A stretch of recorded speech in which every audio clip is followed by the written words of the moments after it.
Vladimir Poutine est l'un des hommes les plus puissants et les plus connus de la planète. Mais pour le monde, ses enfants sont presque inexistants. Ils parlent très rarement d'eux. On ne les voit presque jamais en public. Et pour certains, on doute même qu'ils existent. Mais y a-t-il une raison à tous ces secrets autour des enfants de Poutine ? Ou est-ce tout simplement pour rien? Plongeons-nous dedans et décomposons tout cela. Les fantômes du Kremlin. Imaginez un homme qui contrôle le plus grand pays du monde. Un homme dont le visage est à la télévision chaque jour, dont le nom est prononcé dans les salles de guerre de Washington à Pékin, dont chaque geste est passé au crible par les renseignements du monde entier. Imaginez maintenant ce qu'il a de plus étrange. Pas les chars, ce ne sont pas non plus les palais, c'est ceci. L'homme le plus puissant de Russie a passé un quart de siècle à prétendre que ses propres enfants n'existent à peine. Il n'a jamais prononcé leur nom à la caméra avec chaleur. Il s'y réfère, quand il s'y réfère du tout, comme à mes filles, ou plus froidement encore, comme à ses femmes. Et ce n'est que le début, car plus vous creusez dans la famille de Vladimir Poutine, plus vous réalisez que vous ne regardez pas à une famille du tout. Voici un secret d'État avec un cœur qui bat. Commençons par ce qui peut réellement être prouvé, car dans cette histoire, cela s'avère être une très courte liste. Vladimir Poutine a épousé Lodiza en 1983 et le couple a eu 2 filles avant de divorcer en 2014. Leurs noms, et rappelez-vous que ce sont les seuls reconnus, sont Maria et Katarina. Maria Vladimirovna Veronova est née en 1985 et est devenue pédiatre endocrinologue et chercheuse en génétique liée aux des programmes médicaux d'État. Sa jeune sœur Katarina Vladimir de Natikonova est née en 1986. Apparemment en Allemagne, où Poutine était stationné en tant qu'officier du KGB, et se réinventerait plus tard en danseuse acrobatique de compétition, devenue cadre en technologie, formée à l'Université d'État de Moscou. 2 noms, 2 naissances, 2 carrières. Ça semble simple, mais c'est là que le flou commence, car pendant la majeure partie de leur vie, le public n'avait pas le droit de relier ces noms à Poutine. Pensez à ce que cela signifie. Les filles portaient des noms différents, vivant sous des identités d'emprunt pendant des années. Vers l'an 2000, elles ont quitté l'école ordinaire pour l'école à la maison. Et la raison donnée sans cesse était la sécurité, pas la préférence, pas le confort, la sécurité. Comme si le simple fait d'être vu dans une salle de classe était un risque trop énorme à accepter. Et elles n'ont pas disparu dans une simple existence vide et protégée. Bien au contraire, elles ont été élevées pour être redoutables, polyglottes, préparées à de grandes carrières, tandis que Poutine lui-même, d'apparaître publiquement à leur côté, ou de confirmer les détails les plus basiques de qui elles étaient. Imaginez construire 2 êtres humains brillants, et accomplis dans un laboratoire de silence total, les polir en diamants, puis verrouiller l'étui d'exposition pour que nul ne puisse jamais dire que ces diamants sont à vous. Les langues seules vous disent à quel point cela a été délibéré. Les 2 sœurs sont couramment bilingues en anglais, allemand et français. Maria parle aussi le néerlandais, et Katarina, fait notable, parle coréen. Ce ne sont pas les compétences accidentelles d'enfants laissées à la dérive. Ce sont les compétences d'une éducation conçue avec la précision d'une mission diplomatique ou d'une opération de renseignement. Dans les rares moments, presque géologiques, où Poutine a entrouvert la porte sur ce sujet, ses propos n'ont fait qu'approfondir le mystère. Lors d'une conférence de presse en 2015, l'une des très rares fois où il a parlé publiquement de ses filles, il a offert une poignée de phrases qui ont atterri comme un petit tremblement de terre dans les médias russes. Il a dit que ses filles vivaient et étudiaient uniquement en Russie, qu'il était fier d'elles, et dans une phrase qui a été citée depuis, qu'elle parle couramment 3 langues étrangères et séparément. Au cours d'une session de questions-réponses télévisée, Poutine a expliqué pourquoi il fait cela. Il présente le secret comme une protection. L'idée qu'en confirmant l'âge et le nom de ses enfants, il les ferait identifier aussitôt et que le poids écrasant de l'attention publique briserait leur vie à jamais. Il a explicitement lié cette intimité à la sécurité, insistant sur le fait qu'il veut simplement qu'ils grandissent comme des gens normaux plutôt que comme des aristocrates gâtés. Une explication toute trouvée. Un père protégeant ses enfants de la célébrité. Qui pourrait le contester? Mais remarquez comme ça, sert aussi à autre chose. Une justification pour garder dans l'ombre les actifs, les liens et les failles de la famille la plus puissante de Russie. L'intimité et le secret portent le même manteau. Et avec Poutine, on ne vous laisse rarement voir lequel est réellement dedans. Pendant des années, cette obscurité a tenu. Les filles étaient des fantômes, évoqués, murmurés, parfois photographiés par des journalistes d'investigation forcés de jouer les détectives pour confirmer un visage. Mais les fantômes finissent par ressurgir au grand jour. Et lentement, ces dernières années, les 2 femmes ont commencé à devenir visibles à leurs propres conditions. Elles ont fait de rares apparitions à des événements très médiatisés, comme le Forum économique de Saint-Pétersbourg, réponse russe à Davos, surgissant juste assez pour prouver qu'elles étaient réelles, avant de se replonger dans les ombres. Et puis est venu le moment où les ombres ont cessé d'être un choix. En 2022, alors que les chars russes roulaient vers l'Ukraine et que l'Occident cherchait des points de pression, les filles ont été sorties de l'obscurité, par la seule force que le Kremlin ne maîtrisait pas totalement. Sanctions. Les États-Unis ont sanctionné Maria et Katarina, convaincus que la fortune de Poutine pourrait être cachée par elle, ou protégée par les membres de sa famille. Réfléchissez-y un instant, car ça renverse toute l'histoire. Pendant 2 décennies, Poutine a insisté sur le fait que le secret concernait l'amour, protéger ses enfants de la cruauté de la publicité. Mais les gouvernements occidentaux ont vu dans ce même secret quelque chose de plus froid. Ils ont vu un coffre. Le Trésor américain a visé les filles, car des proches étaient soupçonnés de cacher la fortune du président. Dans un récit, les enfants cachés sont des victimes à protéger. Dans l'autre, ce sont les coffres-forts d'une kleptocratique. La possibilité terrifiante est que les deux pourraient être vrais à la fois. Reconsidérer les carrières à travers cette optique plus sombre. Maria dirige des programmes publics de génétique et de santé et serait liée à des intérêts en oncologie. Katarina s'est forgé un profil dans la technologie et l'innovation, dont un poste à l'Institut de recherche de l'Université d'État de Moscou et des liens avec un grand incubateur de startups. Sur le papier, 2 CV de femmes accomplies. Mais un fait gênant plane. Elles occupent exactement la place qu'un dirigeant réserverait à sa famille de confiance s'il voulait des mains loyales dans les secteurs les plus stratégiques du pays. Médecine, sciences, technologie, argent. Il y avait aussi des maris, levant brièvement le voile. Katarina a été mariée au milliardaire Kyrol Chiamal, et à l'apogée de cette union, leur fortune combinée était estimée en milliards avant que le couple ne divorce vers 2018. Maria, de son côté, a été mariée à un homme d'affaires néerlandais nommé Joret Fassen et à ses propres enfants, ce qui signifie que l'homme le plus secret de Russie est discrètement grand-père. Un grand-père dont les petits-enfants sont aussi cachés que tout le reste. Et la fille, elle, vit à Paris. Nous avons rencontré les 2 filles dont Poutine admet l'existence. Élevées comme des fantômes sanctionnés par l'Occident, cachés pendant 2 décennies de silence organisé. Mais les enfants reconnus n'étaient jamais que la pointe visible de quelque chose de beaucoup plus grand. Parce que le reportage ne s'arrête pas à 2. Il pointe vers toute une deuxième famille que Poutine n'a jamais confirmée, jamais nommée et jamais autorisée à entrer dans l'histoire officielle de sa vie. Et la figure la plus troublante de cette branche cachée ne se cache pas dans une forêt russe. Elle se cache à la vue de tous dans l'une des villes les plus photographiées de la planète. Son nom, celui sur l'acte de naissance, est Elizaveta Kranogic. Elle est née vers 2003 et elle serait la fille de Poutine par une femme nommée Svetlana Kranogic, reportedly autrefois, une femme de ménage. Laissez ce contraste s'installer, c'est toute l'histoire en miniature. D'un côté, l'homme le plus puissant de Russie. De l'autre, une femme qui aurait commencé par frotter les sols. Et le fil qui relie ces 2 femmes, c'est une jeune femme qui a passé toute sa vie adulte à essayer d'être quelqu'un d'autre. Le détail qui glace la rumeur, c'est l'acte de naissance lui-même. Sur les documents d'Elysea, son patronyme est enregistré comme étant Vladimirna. Dans la tradition russe, le patronyme est une empreinte de paternité. Cela signifie littéralement fille de Vladimir. Pas une preuve en soi. Vladimir est un nom courant, mais c'est le genre de miette documentaire discrète que les journalistes d'investigation ont suivi jusqu'à la vérité d'histoire bien plus étrange. Et l'histoire de sa mère ne fait que clarifier le tableau. Ce n'est pas une femme restée à genoux. Svetlana Sivanogic a continué à accumuler une richesse et une propriété importante. Le genre de fortune qui tend à faire sourciller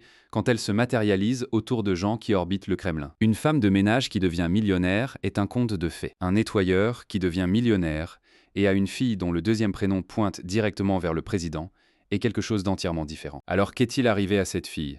Où va donc l'enfant secret du président russe, une fois devenu adulte? La réponse est presque cinématographique par son ironie. Elizaveta vivrait, dit-on, à Paris sous des pseudonymes tels que Louisa Rozova et Elisa Rudenova, et aurait évolué dans les mondes de l'art et de la musique, travaillant comme DJ et publiant des messages énigmatiques sur les réseaux sociaux. Pensez au tableau que cela peint. Alors que son prétendu père préside à une guerre contre l'Occident et s'en prend à la décadence occidentale, sa prétendue fille fait tourner des disques et drift dans les vernissages de la capitale culturelle de cet Occident, même sous un faux nom dans une ville que les chars de son père n'atteindront jamais. C'est l'une des plus étranges rébellions silencieuses imaginables. Elle n'a pas pris d'assaut une scène ni écrit un manifeste. Elle s'est simplement devenue quelqu'un d'autre ailleurs, aussi loin du Kremlin qu'une personne puisse aller, tout en parlant la même langue. Et voyez comment elle y est arrivée. Car la route compte. Elle n'a pas choisi Paris par simple caprice, comme une étudiante en art parmi d'autres. Elle s'est déplacée dans la vie derrière plus d'une identité empruntée. Une diplômée du monde de l'école d'art qui s'est réinventée derrière les platines,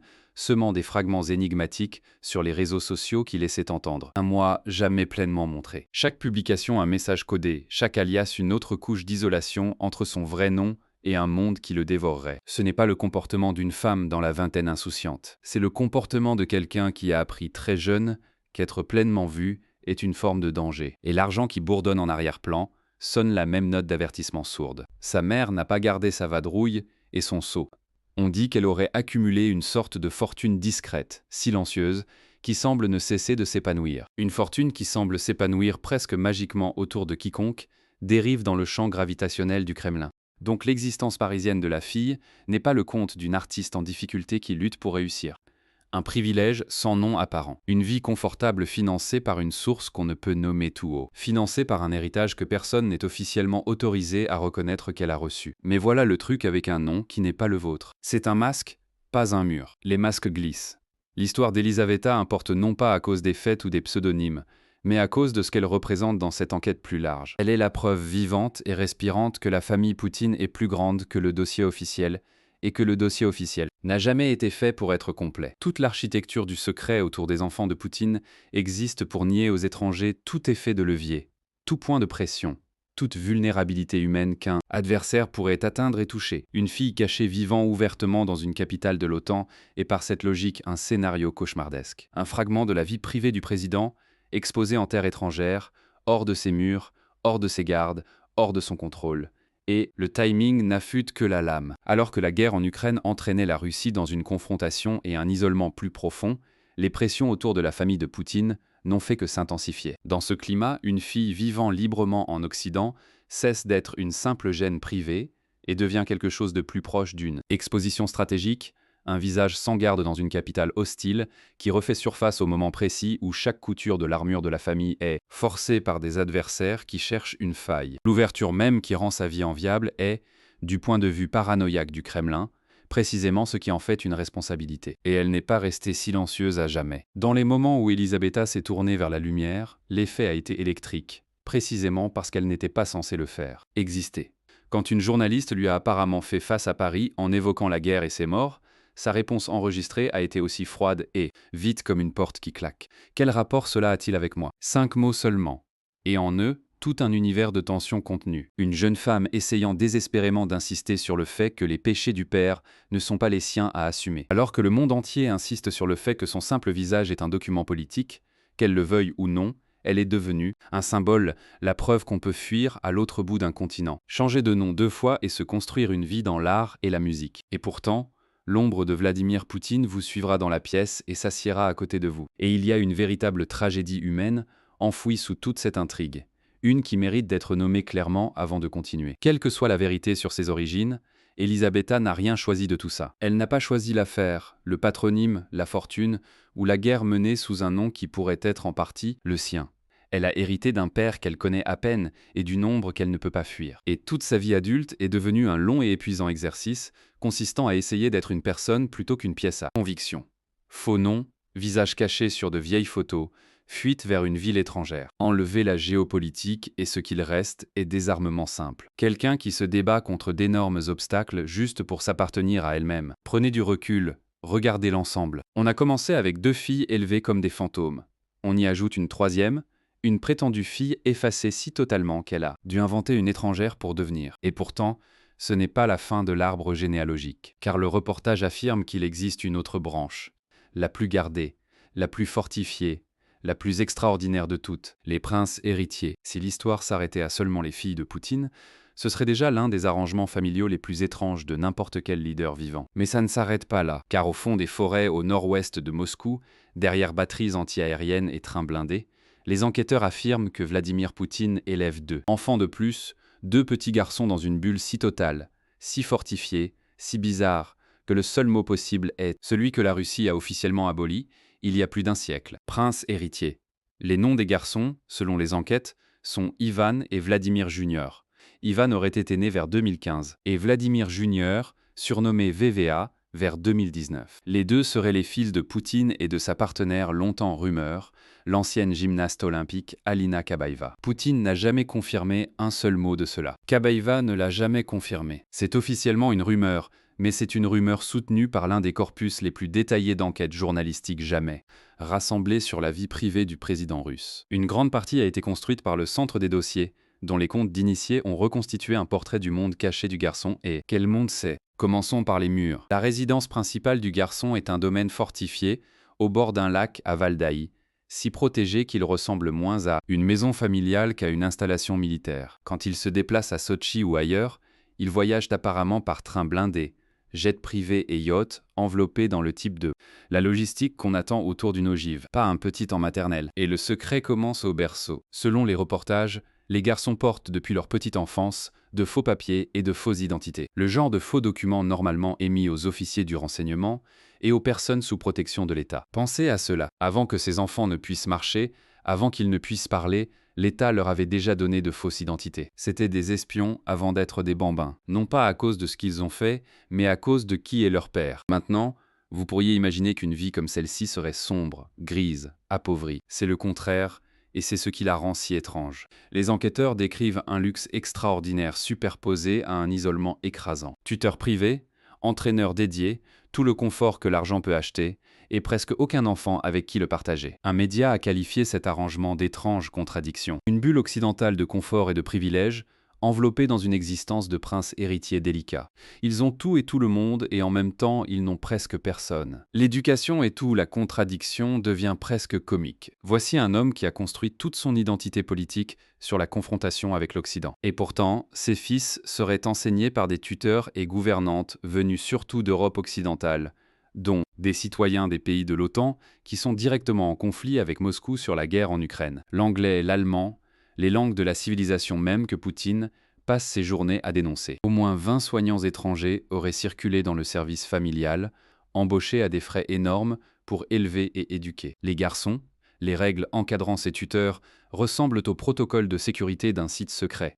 Le personnel aurait été lié par une confidentialité stricte, interdit de discuter de son travail, interdit de publier sur les réseaux sociaux et soumis à contrôles médicaux, voire quarantaine, avant d'approcher les enfants. Les invités, même les camarades de jeu potentiels, auraient dû s'isoler avant d'entrer dans la bulle. Imaginez un enfant dont les amis doivent être mis en quarantaine avant de jouer avec lui. Ensuite, il y a les détails qui semblent presque trop étranges pour être vrais, jusqu'à ce que vous vous souveniez de qui sont ces enfants. Le plus glaçant d'entre eux implique quelque chose d'aussi ordinaire qu'une tasse. Selon les reportages, les garçons ne boivent chacun que dans leur propre tasse personnelle, reflétant leur père, un homme hanté par la peur d'être empoisonné. Restez avec cette image. Deux petits garçons au cœur d'une forteresse, héritiers non seulement de la fortune et des murs de leur père, mais aussi de sa paranoïa, entraînés dès le départ à se méfier de la main d'un assassin dans quelque chose d'aussi innocent qu'un verre d'eau. Et pourtant, à travers tout cela, il y a des éclairs de quelque chose terriblement normal. Le garçon aîné, Ivan, serait obsédé par Disney, tellement qu'il aime se déguiser en personnage, apparemment au déplaisir de son père. Un petit garçon en costume Disney à l'intérieur d'un compande entouré de défense aérienne, élevé pour se méfier d'une tasse d'eau. Cette seule image contient toute la tragédie de ces enfants en un seul cadre. L'enfant ordinaire et la cage extraordinaire pressés ensemble de manière impossible. Il y a aussi des notes tendres, si on peut les appeler ainsi. Ivan adorerait le hockey, qu'il pratique avec son père sur une patinoire privée. Une rare poche de vrai contact dans une vie où le temps parental est rare et fugace. Même les langues pointent vers l'extérieur, vers un avenir soigneusement orchestré. Poutine a laissé échapper en public que les plus jeunes membres de sa famille parlent le chinois.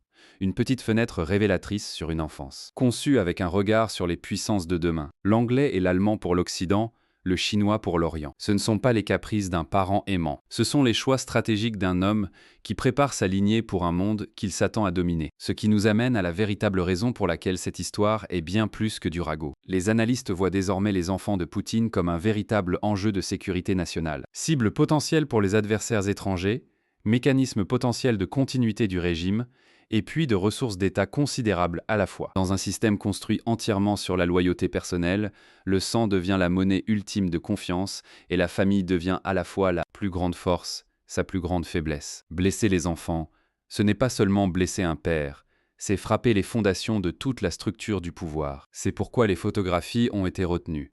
Les grands médias ont délibérément refusé de publier des images des garçons précisément, parce qu'ils sont des mineurs pris dans une histoire bien plus grande qu'eux. C'est un rare moment où le secret du Kremlin et l'éthique du journalisme se retrouvent pour une fois du même côté, même camp. Alors, qu'avons-nous vraiment obtenu au bout de tout ça? Un homme qui dirige une nation de 140 millions de personnes et qui a transformé ses propres enfants en quelque chose entre des otages et des héritiers. des filles adultes qui se sont prudemment frayé un chemin vers la visibilité, tandis que les plus jeunes restent presque totalement cachés. Une fille cachée à Paris, se cachant derrière un nom emprunté, et deux petits garçons dans une forteresse forestière, buvant dans des tasses spéciales, rêvant de Disney, étant façonnés en secret en héritiers loyaux, impitoyables et multilingues du pouvoir d'un homme. Poutine a dit un jour que le secret était pour laisser ses enfants vivre comme des gens normaux. Regardez ce qu'il a construit à la place. Les trains blindés, les batteries de missiles, les faux noms dès la naissance, les tasses sûres contre le poison. Quoi qu'il en soit, ce n'est pas normal. C'est une cage dorée soudée hermétiquement par un père, qui aime le contrôle encore plus qu'il ne redoute le monde extérieur. Et quelque part derrière ces murs en ce moment, deux enfants grandissent qui devront un jour affronter exactement ce qu'ils devaient devenir. Merci d'avoir regardé cette vidéo. Si vous aimeriez regarder une autre vidéo fascinante comme celle-ci, cliquez sur l'une des cases à l'écran maintenant.